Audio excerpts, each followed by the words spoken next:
Career के YouTube channel पर आप सभी का बहुत बहुत स्वागत है। सीआईटीएस एडमिशंस वर्ष 2026 के लिए डीजीटी की तरफ से एंट्रेंस एग्जाम का रिजल्ट जारी किया जा चुका है। रिजल्ट जारी करने के बाद अब आगे की जो प्रक्रिया है वो है काउंसलिंग की। और फर्स्ट काउंसलिंग जो है कि आपकी दिनांक 15 जून से स्टार्ट हो रही है। ऐसे में काउंसलिंग की प्रक्रिया स्टार्ट हो उसके पहले आपको अपने सभी डॉक्यूमेंट्स तैयार करके रख लेने चाहिए। तो आज की इस वीडियो के द्वारा हम इसी के बारे में पूरा डिटेल्स में जानकारी लेने वाले हैं कि जब भी आपका काउंसलिंग के बाद कॉलेज अलॉटमेंट हो जाएगा तो उसके बाद जो आप प्रोविजनल एडमिशंस यानी कि डॉक्यूमेंट वेरिफिकेशंस करवाने जाएंगे तो कौन कौन से डॉक्यूमेंट्स जो है कि आपको वहाँ पर दिखाने होंगे, कौन कौन से डॉक्यूमेंट हैं जो कि वेरीफाई किए जाएंगे। क्योंकि अगर आप डॉक्यूमेंटेशन की प्रक्रिया के प्रक्रिया के दौरान अगर एक भी डॉक्यूमेंट आपका मिस होता है तो ऐसे में आपका जो एडमिशन है वो निरस्त हो जाएगा। तो चलिए हम आगे बढ़ते हैं और इस डॉक्यूमेंटेशन के अंतर्गत लगने वाले सभी डॉक्यूमेंट्स की लिस्ट को हम चेकआउट कर लेते हैं। और यहाँ आगे बढ़ूँ इससे पहले मैं आप सभी को बताना चाहूँगा सीआईटीएस से काउंसलिंग से रिलेटेड इसी तरह के अन्य सभी अपडेट्स के लिए अगर आप मेरे चैनल पर पहली बार विजिट करें तो चैनल को सब्सक्राइब कर लीजिएगा, साथ में व्हाट्सअप एंड टेलीग्राम चैनल को भी जरूर ज्वाइन कर लीजिएगा, जहाँ पर आपको लेटेस्ट जो भी अपडेट्स होगा वो सभी आपको लगातार मिलते रहा करेगा। अब चलिए हम आगे बढ़ते हैं और यहाँ पर आप देख सकते हैं इसके अंतर्गत जो डॉक्यूमेंट्स आपके लगने वाले हैं उन डॉक्यूमेंट्स की जो लिस्ट बनाई हुई है मैंने, उस लिस्ट के अंतर्गत एक-एक जो लिस्ट है उसको हम चेकआउट करेंगे। क्या उसके संबंध में आपको ध्यान देने की ज़रूरत है, किस टाइप का वो डॉक्यूमेंट रहेगा, उसकी वैलिडिटी क्या रहेगी, ये सब कुछ मैं आपको डिटेल में बताऊँगा। लेकिन इसके पहले यहाँ पर मैं एक चीज़ क्लियर कर दूँ कि सीआईटीएस काउंसलिंग जो आपकी होगी, काउंसलिंग के बाद जो एडमिशन होगा वो प्रोविज़नल एडमिशंस रहता है। प्रोविज़नल एडमिशंस की डॉक्यूमेंट लिस्ट अलग होती है। प्रोविज़नल एडमिशन के बाद एक और आपका फाइनल एडमिशन होता है जो कि जो भी आपका कॉलेज मिला उस कॉलेज में जब आप जाते हैं तब कराते हैं। तो उस टाइम डॉक्यूमेंट्स की जो लिस्ट होती है वो बढ़ जाती है, यानी कि वहाँ पर कई सारे डॉक्यूमेंट जो कि वेरीफाई किए जाते हैं। अभी जो मैं आपको बताने जा रहा हूँ ये प्रोविज़नल एडमिशन यानी कि जब आप डॉक्यूमेंट वेरिफिकेशन करवाने जाएँगे तो इस प्रोविज़नल एडमिशन के समय लगने वाले डॉक्यूमेंट्स की लिस्ट बता रहा हूँ, ठीक है? तो यहाँ पर आपको क्लियर हो गया होगा। ऊपर आप हेडलाइन भी देख सकते हैं। प्रोविजनल एडमिशन के दौरान लगने वाले ये सब डॉक्यूमेंट्स हैं। फाइनल एडमिशन जो कि अलग रहेगा, जो कि आप मैंने बताया जब आपका फाइनली जो कॉलेज मिला रहेगा वहाँ पर आप जाएँगे क्लासेज अटेंड करने के लिए, तो उस टाइम फाइनल एडमिशन्स आपका लिए जो कि किया जाता है। सबसे पहले डॉक्यूमेंट लिस्ट में पहली जो डॉक्यूमेंट आप यहाँ पर देख सकते हैं आईडी कार्ड, यानी कि जो भी आपका फोटो आईडी कार्ड हो जैसे कि आधार कार्ड हो, पैन कार्ड हो, इसका ओरिजिनल और एक फोटोकॉपी दोनों चीज़ आपको लेकर के जाना होगा। नेक्स्ट उसके बाद दूसरा है पासपोर्ट साइज का कलर फोटो। 2 नंबर से आप पासपोर्ट साइज का कलर फोटो ले लीजिएगा, जो कि बैकग्राउंड आपका जो कि व्हाइट हो या फिर कोई भी बैकग्राउंड आप ले सकते हैं, बट कलर्स जो कि फोटोग्राफ आपका होना चाहिए और रिसेंट का, यानी कि जो कि जल्दी का ही फोटोग्राफ होना चाहिए, बहुत पहले का फोटोग्राफ आपका नहीं होना चाहिए। उसके बाद डॉक्यूमेंट्स लिस्ट के अंतर्गत अगला जो डॉक्यूमेंट्स है वो है काउंसलिंग फीस रसीद, यानी कि जो आप फीस का पेमेंट करेंगे जब भी आपका काउंसलिंग की प्रक्रिया स्टार्ट होगी तो आपको ₹500 का फीस का पेमेंट करना होगा, 500। तो ये ₹500 का जब आप फीस का पेमेंट करेंगे तो उसका रसीद आपको डाउनलोड करके रख लेना होगा। इसके पहले भी जब आपने फॉर्म अप्लाई किया होगा सीआईटीएस का तो उस टाइम जो आपसे 300 या फिर ₹200 जो फॉर्म की फीस रखी गई थी उस रसीद से कोई मतलब नहीं है। आपको काउंसलिंग फीस के तौर पर चाहे आप किसी भी कैटेगरी से बिलॉन्ग करते हैं, सभी को ₹500 का फीस का पेमेंट करना होगा। तो इसकी रसीद आपको सँभाल करके यानी डाउनलोड कर के ज़रूर रख लेना, उसका प्रिंट आउट रख लेना है। उसके बाद जब आप काउंसलिंग की प्रक्रिया में भाग लेंगे तो आपको कॉलेज अलॉट किया जाएगा। कॉलेज अलॉटमेंट का भी एक पीडीएफ डाउनलोड होगी। तो उस पीडीएफ का भी प्रिंट आउट आपको रख लेना है, जिससे कि आप उसी के बेसिस पर वहाँ पर आप डॉक्यूमेंट वेरिफिकेशन के लिए जाएँगे।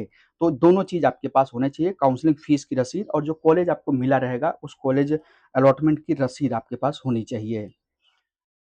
देन उसके बाद 10वीं 12वीं का मार्कशीट सर्टिफ़िकेट, अगर आपका 10वीं 12वीं का मार्कशीट और सर्टिफ़िकेट कंबाइन आता है, एक साथ आता है, तो आपको अलग से तो कहीं से भी ज़रूरत नहीं होगी मार्क सर्टिफ़िकेट की।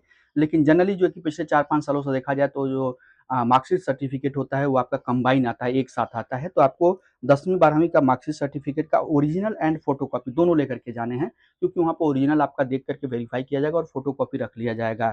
ठीक है? तो ये आपका हो गया 10वीं 12वीं का मार्कशीट सर्टिफ़िकेट। उसके बाद आईटीआई डिप्लोमा एंड डिग्री का मार्कशीट एंड सर्टिफिकेट, यानी कि जो भी आप कोर्स कर रहे हैं, चाहे आप आईटीआई कर रहे हैं या फिर डिप्लोमा कर रहे हैं या फिर डिग्री किए हुए हैं, तो उसका मार्कशीट और सर्टिफिकेट का ओरिजिनल आपको एक लेकर के जाना है, ओरिजिनल आपको ज़रूर लेकर के जाना है और साथ में फ़ोटोकॉपी एक सेट ज़रूर करा लेना है, तो ये आपको वहाँ पर लेकर के जाने होंगे।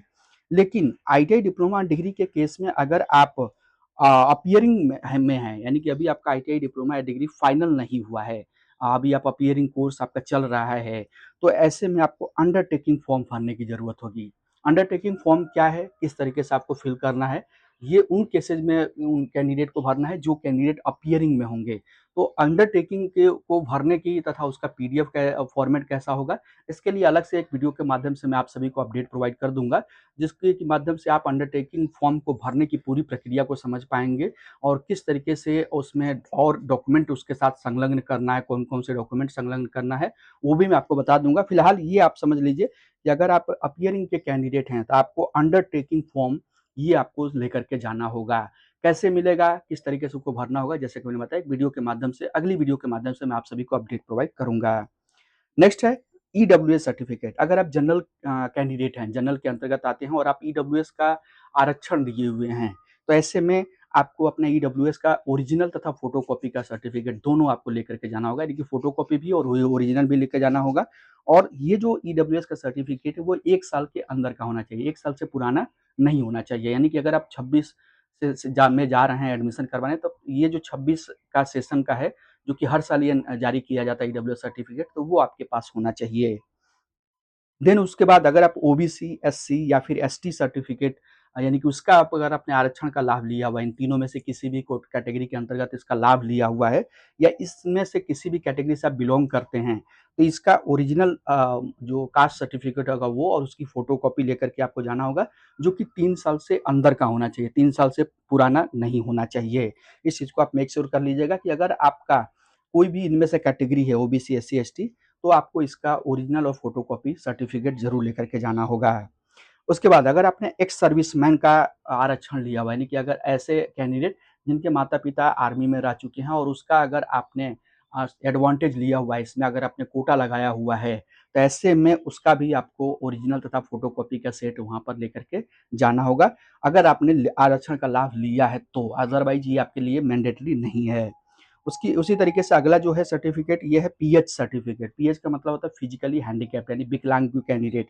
तो अगर आपने फॉर्म भरते समय विकलांग का कोटा आपने चूज़ किया है यानी पीएच को चूज़ किया हुआ है, तो आपको पीएच का सर्टिफिकेट हर हालत में वहाँ पर लेकर के ही जाना होगा। बहुत सारे कैंडिडेट फॉर्म अप्लाई करते समय पीएच गलती से डाल दिए होंगे या फिर एक्स सर्विसमैन गलती से अगर आपने डाल दिया होगा, तो ऐसे में आपका एडमिशन 100% कैंसल हो जाएगा, अगर आपने गलती से डाल दिया होगा तो। क्योंकि अगर आपने गलती से भी डाल दिया है तो आपको उस वहाँ पर सर्टिफिकेट उसका दिखाना पड़ेगा, आपको साबित करना पड़ेगा कि आप एक सर्विसमैन या फिर पीएच कैंडिडेट हैं। अगर आप साबित नहीं कर पाते हैं तो आपका जो डॉक्यूमेंटेशन है वो कैंसल कर दिया जाएगा, आपका एडमिशन नहीं लिया जाएगा। उसके बाद है सबसे लास्ट में मेडिकल फिटनेस सर्टिफिकेट, जो कि एमबीबीएस डॉक्टर या चीफ मेडिकल जो ऑफिसर्स होते हैं उनके लेवल का होना चाहिए या किसी भी एमबीबीएस डॉक्टर से होना चाहिए, चाहे वो प्राइवेट डॉक्टर हो एमबीबीएस किया हुआ या फिर गवर्नमेंट का हो, दोनों में से कोई भी डॉक्टर्स हो तो उसका उसके तरफ से जारी किया हुआ मेडिकल फिटनेस सर्टिफिकेट होना चाहिए। अब यहाँ पर ध्यान देने वाली चीज़ ये है कि जब भी आप प्रोविजनल एडमिशन कराने जाएंगे तो बहुत सारे एनएसटीआई हैं जहाँ पर मेडिकल फिटनेस सर्टिफिकेट आपसे नहीं मांगा जाएगा। तो मैं आपको सलाह दूंगा कि मेडिकल सर्टिफिकेट आप पहले से बनवा करके लेकर के नहीं जाएँ, क्योंकि अगर आपका वहाँ पर मेडिकल सर्टिफिकेट नहीं माँगा जाता है, तो ऐसे में अब जो आपका फाइनल एडमिशन होगा, जो कि 1 महीने बाद ऑलमोस्ट होगा, तो उस 1 महीने बाद जो आपका फाइनल एडमिशन होगा, उसमें ये एक मेडिकल सर्टिफिकेट काम नहीं करेगा, क्योंकि मेडिकल सर्टिफिकेट की वैलिडिटी 1 हफ्ते की होती है।